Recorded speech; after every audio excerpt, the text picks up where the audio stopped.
Good morning student. आज हम पढ़ेंगे पाठ 12 गुरु और चेला का शेष भाग। इससे पहले हमने पढ़ा ना इस पाठ में कि गुरु और चेला घूमते घूमते कहाँ जाते हैं, अंधेर नगरी पहुँचते हैं। वहाँ हर चीज़ें क्या मिलती हैं, टके सेर भाजी, टके सेर खाजा, हर चीज़ें क्या मिलती हैं, एक ही मूल्य एक ही कीमत पर मिलती है। तो गुरु सोचते हैं कि ऐसी नगरी में रुकने से कोई मतलब नहीं है ना, खतरा मोल लेना है ऐसी जगह पे रुकना, ये सोच के वो वहाँ से चले जाते हैं और वहाँ पे चेला रह जाता है। एक दिन बहुत भारी वर्षा होती है तो दीवार गिर जाती है। तो इस तरह क्या होता है, राजा दीवार गिरने का कारण पता करता है। मशक वाला आया, हुई कुछ न देरी, कहा उसने इसमें खता कुछ न मेरी। यह मंत्री की गलती है, मंत्री की गफलत, उन्हीं की शरारत, उन्हीं की है हिकमत, है ना। राजा के कहने पर मशक वाले को वहाँ बुलाया गया। उसने भी अपने बचाव करते हुए क्या कहा कि ये दीवार है ना, मेरे कारण नहीं गया, दीवार नहीं गिरी, दीवार के गिरने में उसकी कोई गलती नहीं है, यह मंत्री की गलती है, उसने मुझे बड़े जानवर का चमड़ा दिला दिया था, है ना। वह क्या करता है, अपनी गलती को छिपाते हुए, है ना, अपनी आप को बचाते हुए मंत्री की गलती बता देता है। बड़े जानवर का था चमड़ा दिलाया, चुराया न चमड़ा मशक को बनाया। बड़ी है मशक, खूब भरता है पानी, ये गलती न मेरी, यह गलती बिरानी। अब मशक वाला क्या कहता है, मशक वाले कहता है कि मुझे बड़े जानवर का चमड़ा मिला था, है ना, मुझे मंत्री ने बड़े जानवर का चमड़ा दिलाया था, मैंने चमड़ा चुराया नहीं है ना, मैंने उस चमड़े में से अपने लिए कुछ भी बचा के नहीं रखा, पूरे चमड़े का मैंने मशक बना दिया। बड़ी मशक्क़त होने की वजह से उसमें पानी ज़्यादा भरता है ना। जब बड़ी मशक होने के कारण क्या है, उसमें पानी ज़्यादा आ गया और वो पूरा पानी कहाँ गया, है ना, मशक बनाने में चला गया। ठीक है, इसलिए यह गलती मेरी नहीं है बल्कि मंत्री की है महाराज, है मंत्री की गलती तो मंत्री को लाओ, हुआ हुक्म मंत्री को फांसी चढ़ाओ। चले मंत्री को लेके जल्लाद फौरन, चढ़ाने को फांसी उसी दम उसी क्षण ना। राजा को जैसे ही पता चलता है, उसे मालूम होता है कि दीवार गिरने के पीछे, है ना, किसका हाथ है, मंत्री का हाथ है ना, मंत्री की वजह से वो दीवार गिर गई। तो उसने मंत्री को क्या किया, हाजिर होने का, है ना, वहाँ पे उपस्थित होने का फरमान जारी कर दिया।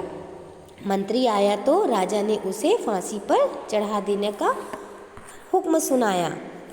मगर मंत्री था इतना दुबला दिखता, न गर्दन में फांसी का फंदा था आता।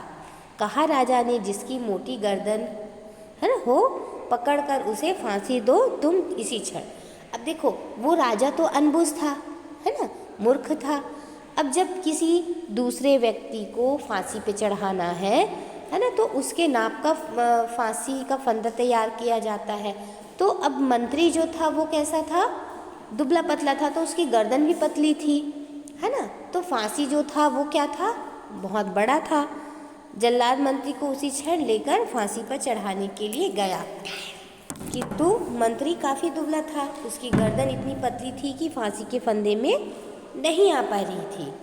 अब राजा मूर्ख था, उसकी जगह, है ना, उसने क्या किया, किसी मोटी गर्दन वाले व्यक्ति को पकड़ के ला जिसको हम फांसी पर चढ़ा सके। चले संतरी ढूंढने मोटी गर्दन, मिला चेला खाता था हलवा दनादन। कहा संतरी ने चले आ फौरन, महाराज ने भेजा न्योता इसी क्षण, है ना।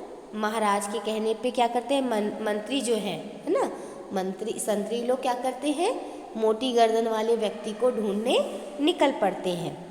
तब उनको क्या है, चेला दिखाई देता है जो हलवा खाते हुए बैठा रहता है ना, अच्छा मोटू सा रहता है, तो उसकी गर्दन भी मोटी रहती है। वो बोलते हैं कि चलिए चेले, है ना, चेले से कहते हैं कि महाराज ने आपको न्योता दिया है, आपको महाराज ने बुलाया है। बहुत मन में खुश हो चला आज चेला, कहा आज न्योता छपूंगा अकेला। मगर आके पहुँचा तो देखा झमेला, वहाँ तो जुड़ा था अजब एक मेला, है ना।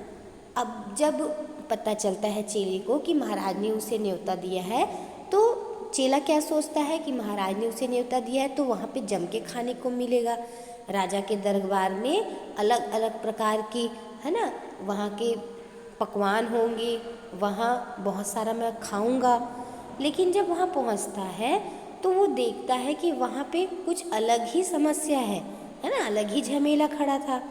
वहाँ लोग अजीब अजीब भाव से उसे देख रहे थे और वहाँ पे बहुत भीड़ लगी हुई थी। यह मोटी गर्दन है गर्दन, इसे तुम बढ़ाओ, कहा राजा ने, इसको फांसी चढ़ाओ।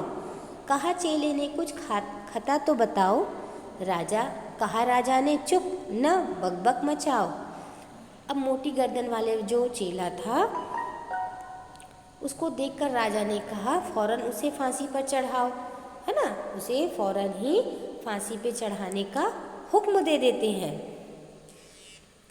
चेला ने, है ना, चेला फिर पूछता है कि राजा साहब से पूछता है कि मेरी खता क्या है ना, मैंने क्या गलती की है जो मुझे आप फांसी पर चढ़ा रहे हैं।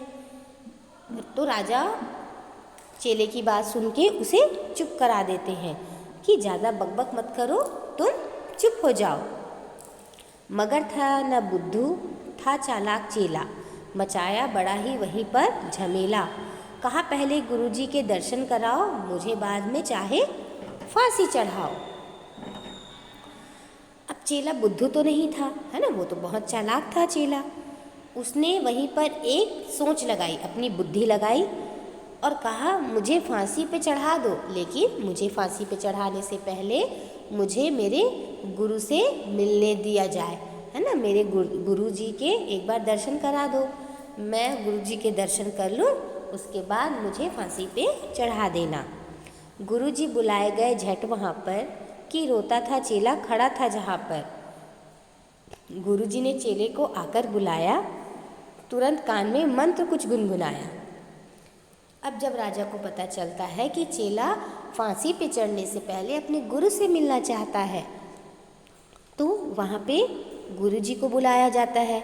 उन्होंने चेला को रोते हुए देखा तो उसके पास गए और कान में कुछ कहा उनके, है ना, क्या कहा कि तुम्हारी, है ना, तुम्हारी मदद वो किस तरीके से कर सकते हैं वो बताते हैं। झगड़ने लगे फिर गुरु और चेला, मचा उनमें धक्का बड़ा रेल पेला। गुरु ने कहा फांसी पर मैं चढ़ूंगा, कहा चेले ने फांसी पर मैं मरूंगा। अब जब उन दोनों के बीच में कुछ योजना बनती है तो अब गुरुजी क्या कहते हैं, कान में कुछ कहने के पश्चात दोनों आपस में झगड़ने लगते हैं। कौन? गुरु और चेला एक दूसरे को धक्का देने लगते हैं किसी योजना के तहत।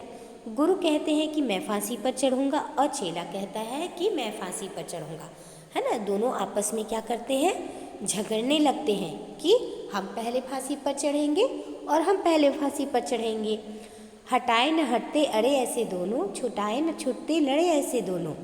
बड़े राजा फौरन कहा बात क्या है, गुरु ने बताया कारामात क्या है ना। दोनों क्या करने, अड़ गए थे, दोनों भिड़ गए थे कि फांसी पर कौन पहले चढ़ेगा, मैं चढ़ूँगा मैं चढ़ूँगा।